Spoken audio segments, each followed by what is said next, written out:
A refund marked as pending in the current app usually means the merchant has started the reversal, but the banking system hasn't fully processed or finalized it yet. By the end of this, you'll know how to track where your refund is stuck, what pending actually means inside current, and what steps can help speed up resolution. Start by opening the current app and tapping the transaction that shows the pending refund.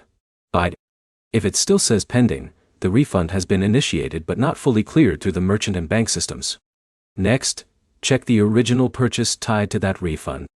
Refunds can't fully complete until the original transaction is fully settled on both sides. If the original charge is still processing, the refund will automatically stay pending. Now look at your account balance and transaction history. Some refunds update the available balance first, while the transaction status takes longer to update. Next, check your merchant's order history or email receipt. Some merchants delay issuing refunds until they batch process returns, which slows everything down before it even reaches your bank. Now make sure your current bank connection is working properly. If your linked bank is out of sync, it can make pending refunds appear stuck even when they are already processing. Next, check if your current app is fully updated. Outdated versions can show delayed or incorrect transaction statuses.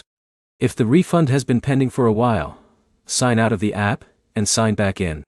That forces a full refresh of your account data and can update delayed transaction information. If you recently filed a dispute or chargeback, that can also extend refund timelines. In those cases, the refund depends on both merchant processing and bank investigation. Avoid contacting support too early unless the refund clearly exceeds normal processing time. Most pending refunds are caused by merchant delays, not issues inside the current app.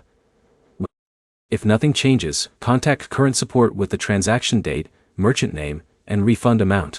To sum it up, check the original transaction status, confirm the merchant has processed the refund, refresh your app data, and verify your bank sync. Next, wait for both merchant processing and bank settlement before escalating the issue. If this guide helped, like the video. Subscribe for more current tutorials, troubleshooting guides, and personal finance tips.